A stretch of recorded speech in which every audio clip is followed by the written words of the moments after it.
Tracking your calories is way easier than most people realize. It takes a couple minutes at most, and I think your goals, and thriving in life is so incredibly worth it.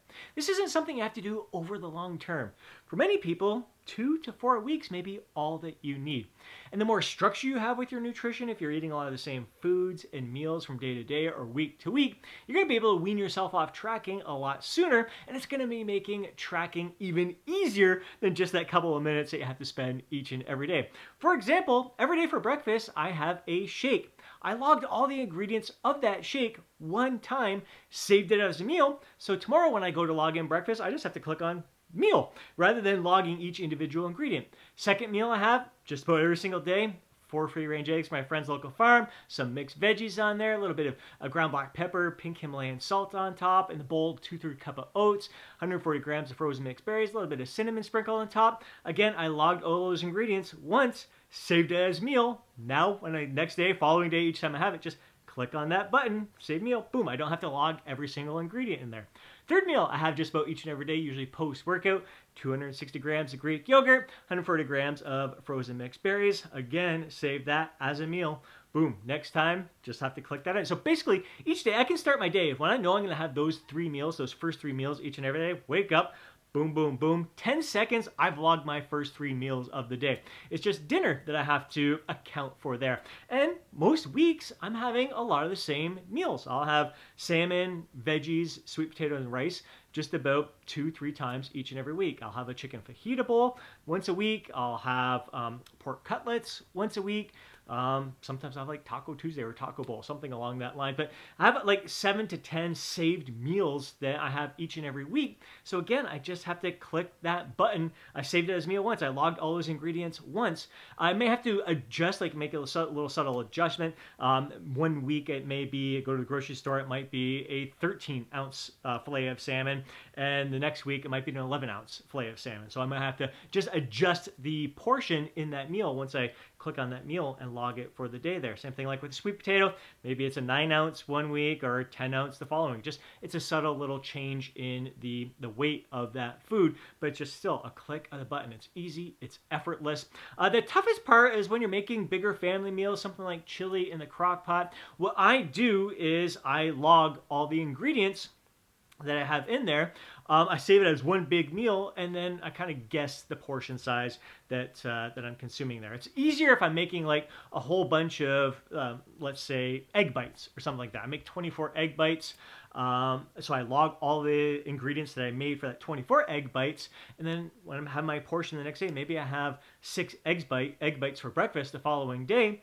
I just click a quarter portion size from that big meal that I've saved in there. So it's so easy to log and track these foods. And even when it does get a little bit more complicated, you just make your best educated guess. When you go dining with friends or something like that, a lot of the menus have the calorie count on the foods that you're consuming, the meals that you're having there. If they don't, kind of take your best educated guess there. When I'm dining out, I like to underestimate how many calories, overestimate how many calories are in the meal. So if I'm logging that it's a 2,000 calorie dinner, it's only 1,500 calories, I save myself 500 calories without really kind of realizing it. So I'd rather overguess how much is in those foods rather than underguess when my goal is fat loss there. So it's a lot easier than most people think. It's giving yourself the best educated guess. It's not an exact science. It's not a perfect science, but it's so much better than guessing. Like, just imagine with your finances, if you just didn't pay attention to what was in your bank account, if you didn't look at the price tags of anything that you're buying, you just go to the car dealership, you're like, yeah, I like that car. I'm going to go grab that car right now. It could be a $20,000 vehicle or a $200,000 vehicle. Maybe go to the store, you're like, I want a bottle of wine tonight. Could be a $10 bottle of wine or a $500 bottle of wine. Grocery store could be a $5 steak or a $50 steak. No, you have no idea. Don't really care. It's a steak, a car, a car. I'm not paying attention. It's too much work for me to go check my bank account. I'm just guessing. I should be in pretty good shape. Next thing you know, you're getting a call from the bank saying you overdrafted your account there. So it's the same thing with nutrition. It's just better to have a more educated guess. You're paying attention to what's going in your body. You know if you're over, you know if you're under. Just making the best educated guess for yourself. Again, like for a lot of people, tell me, I don't understand why I'm losing weight. I eat healthy. Nuts are healthy. I see it on their in their food journal there. They're having nuts each and every day. Before they were logging, they're just like, I'm just having snacking on nuts. Then they realize when they start tracking their food, a tiny little 1/3 cup of nuts is 200 calories. Like, oh my God, I'm like doing 4 or 5 handfuls of them. They're good for me. Why not have that? Next thing you know, like their full day of calories is blown just on a few handfuls of nuts there. They're feeling satisfied temporarily, but like a couple hours later, like, oh my God, I'm still hungry, but I've already exceeded my budget for the day there. So it gives you that education. It's an eye-opening experience to the calories that are in the foods that you're consuming. And I highly recommend you have a heightened sense of awareness with what you're tracking there. So not only trying to hit your calorie target for the day, but paying attention to how that calorie target is impacting you energy-wise. So I'll include a link down below in the description to the Lose Fat, Get Jacked free guide that walks you through how to set your calorie target depending on the goal that you want to achieve. You want to lose 1 pound per week or 2 pounds per week, anything kind of in between there. Give you that target there. You set that target, you hit that target consistently for a week or 2 weeks and you're paying attention, like, man, like after a few days at this calorie target, I'm just feeling ravenous.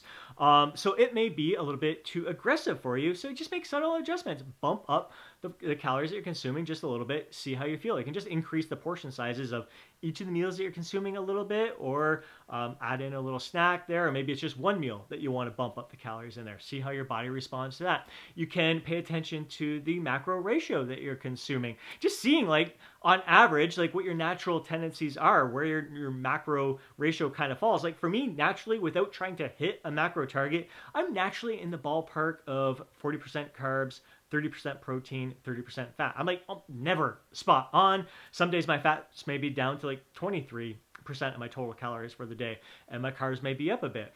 What I do notice is that if my carbs get a little bit too low, I don't have the same kind of energy. I don't perform the best in gym, sports, athletics, and I tend to not be mentally as focused as well.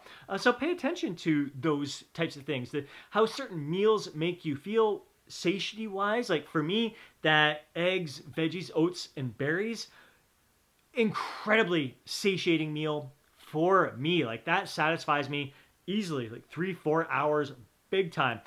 Just the food volume there. Whenever you have veggies, like a lot of veggies in the meal, the food volume really satiates my stomach. All the fiber from the oats really fills my stomach, sustains my appetite for hours compared to some other meals. Like the Greek yogurt and berries, smaller meal, doesn't necessarily sustain my appetite, my hunger for as long, but it's post-workout, whereas the eggs and veggies is pre-workout. I'm still kind of feeling satiated from that pre-workout meal, that I only need a light meal post-workout, knowing that my dinner is going to be coming up afterwards, which is going to be another larger, more satiating meal. So again, I've just had this heightened sense of awareness. I see the meals that I'm consuming, the amount of calories that are in each meal, how they satiate me, how they fill me up, the energy they provide me with. So some of these meals that are so nutrient rich just fuel me with lots of energy. If I happen to have something that's a little bit more processed, highly processed foods, maybe tasty, delicious, give me a little bit of an energy burst, but then I experience a crash. So paying attention to that.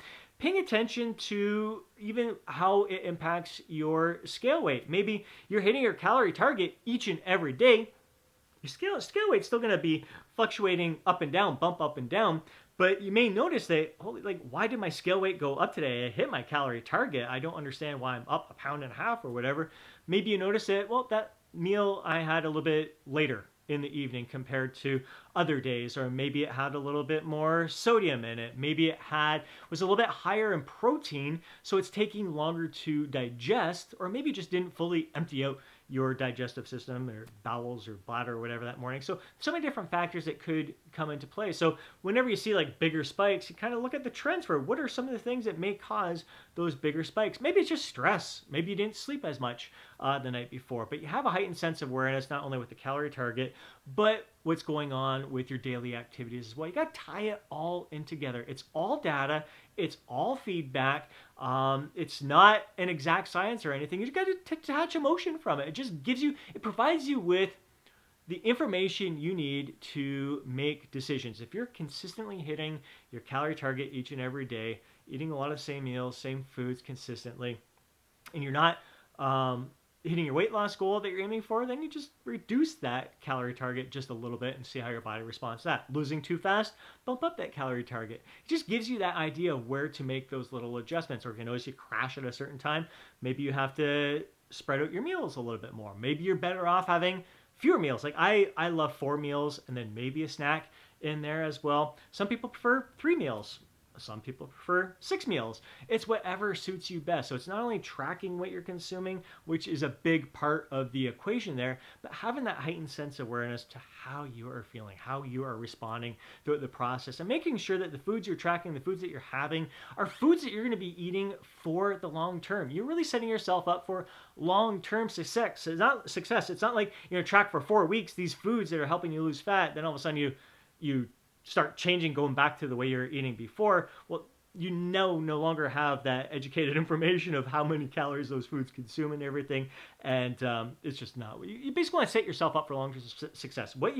The foods you eat, the meals that you consume while you're trying to lose fat should be the same whether you're trying to maintain your weight or build muscle as well. It's just the portion sizes that are going to change.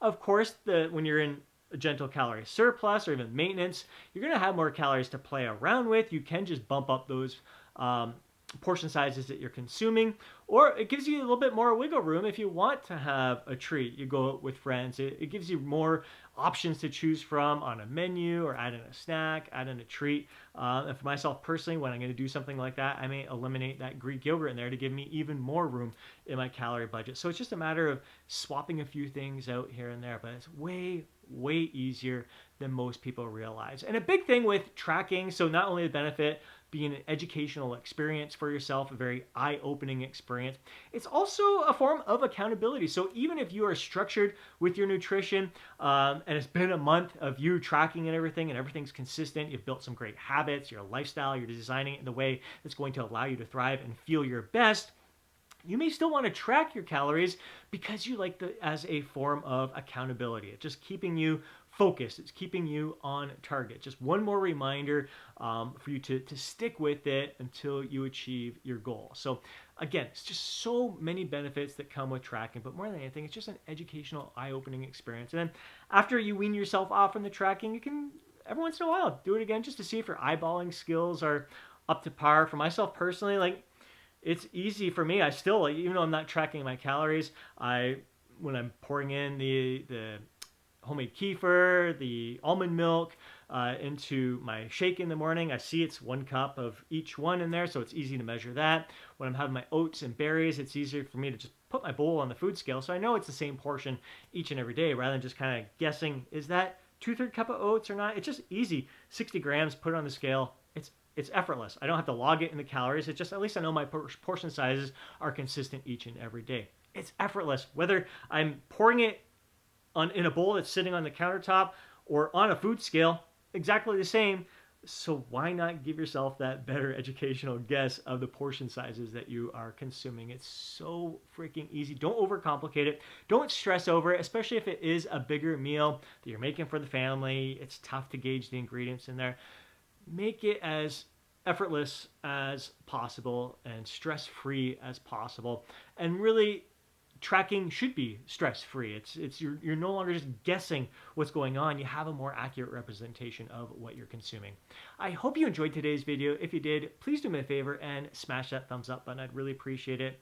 If you want to see more videos like this, be sure to subscribe to the channel and hit that alert button so you're notified each time I upload a video. If you know a fellow burro who would benefit from watching today's video, please do me a favor and share it with them. But more than anything, I'd love to hear from you down in the comment section below. Share your thoughts, share your feedback, share your insights. Let me know if you're tracking calories, if you have in the past, how it's helped you. I would love to hear from you. And before you go, don't forget to download your free guide, Lose Fat, Get Jacked, which will help you set up your target, the calories that you should be consuming to achieve your goal. Hope you have yourself an amazing day. Catch you in the next video.